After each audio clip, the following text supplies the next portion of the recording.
अस्सलाम वालेकुम तमाम मेरे बहन भाई, कैसे हैं? खैरियत है? उम्मीद करता हूँ आप सब खैरियत से होंगे।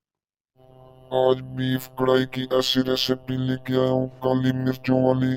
तो आप उंगलियों तो चाटेंगे चाटेंगे, लेकिन आप प्लेटें भी चाट चाट के उठेंगे। प्लेटों के साथ जो भी लगा हुआ होगा आप इंशाल्लाह उनको भी चाटेंगे। चलते हैं आप। पहले तो मैंने देचकी में आधा कप ऑयल वो ऐड किया है, और साथ में सब्ज़ इलायची, मोटी इलायची और दालचीनी। साथ में हम डाल देंगे प्याज। दो दरमियाने साइज़ के हैं, बड़े प्याज नहीं है, दरमियाने साइज़ के लेने हैं। और इसको हम थोड़ा सा सोते तकरीबन हाफ फ्राई करेंगे। इसको हम फुल फ्राई नहीं करेंगे, इसका कलर चेंज तक। अगर आपने मेरे चैनल को सब्सक्राइब नहीं किया तो जल्दी से इसको सब्सक्राइब कर लें, लाइक कर लें। तो साथ ही हम इसमें डालते हैं बीफ। तकरीबन 1 किलो के करीब है, 3 पाव मैंने लिया है। 3 पाव से तकरीबन 50-60 ग्राम ऊपर है। और इसको हम प्याज के साथ ही फ्राई करेंगे, इसको पकाएंगे। हमेशा याद रखें, जितना आप सालन को पकाएंगे, इसकी बुनाई करेंगे, उतना ही ये अच्छा और अच्छा टेस्ट देगा।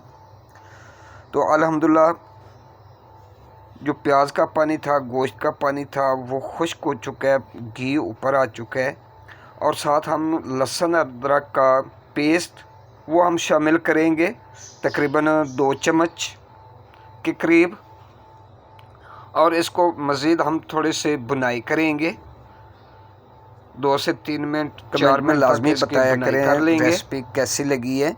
और कमेंट में अपने शहर का नाम लाजमी लिखा करें, ताकि पता चले आप कहाँ कहाँ से और किस शहर से मेरे साथ जुड़े हुए हैं, कहाँ से आप वीडियो देख रहे हैं। इससे भी एक हमारी हौसला अफजाई होती है। हम इतनी मेहनत डालने के बाद थोड़े से बुनाई करेंगे, और इसके बाद बारी आएगी दही की, जो हम इसमें दही शामिल करेंगे।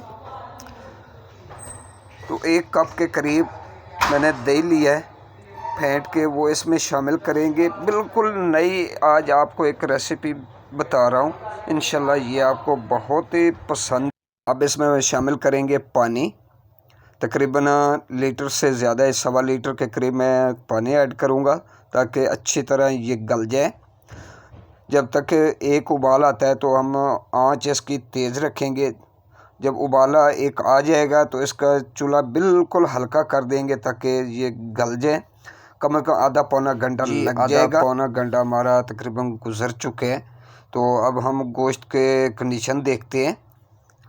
माशाल्लाह देख लें, पानी थोड़ा सा रह चुका है, चेक करते हैं गोश्त गल गया होगा। तो माशाल्लाह गोश्त गल चुका है। अब मज़ीद इसका ये हम पानी जो है खुश्क करेंगे, और घी भी ऊपर आ जाएगा। तो बाकी अब मिसाले इसमें ऐड करते हैं। ज़ीरा पाउडर, ये साबित जो धनिया होती है उसको मैंने खुद कूटा है कुंडी में। और गरम मसाला, ये भी घर का कूटा हुआ, मशीन का नहीं पीसा हुआ, क्योंकि जो मशीन का पीसा हुआ होता है उससे कलर ख़राब होता है, अच्छा नहीं बनता उसका कलर। तो मज़ीद इसमें जो दही वाला बर्तन था उसमें मैंने मिर्चों का पेस्ट बना के रखा हुआ था, कूट के रखी थी, ताकि इसमें अच्छा सा जायका आ सके, क्योंकि इसमें हमने काली मिर्च ऐड करनी है। माशाल्लाह देख लें, हमारे जो बीफ कढ़ाई है बहुत ही ज़बरदस्त तैयार हो चुकी है। घी जो था वो तकरीबन ऊपर आ चुका है, इसकी अच्छे से भुनाई हो चुकी है। इसका कलर, इसकी खुशबू माशाल्लाह अफ्तारी से पहले ही खाने को दिल कर रहा है। तो इसमें एंड पे मिर्चें शामिल करेंगे, और अदरक, कटा हुआ धनिया, मिर्चें जो गार्निश हम करते हैं एक लुक बनाने के लिए, खूबसूरती के लिए। क्योंकि काली मिर्च हम पहले ऐड कर देंगे तो ये बिल्कुल ब्लैक सालन बनेगा, इसकी शक्ल अच्छी नहीं लगेगी, देखने में नहीं लगेगी, खाने की दूर की बात है। हमेशा काली मिर्च वाला जो भी खाना बनाए एंड पे डाला करें।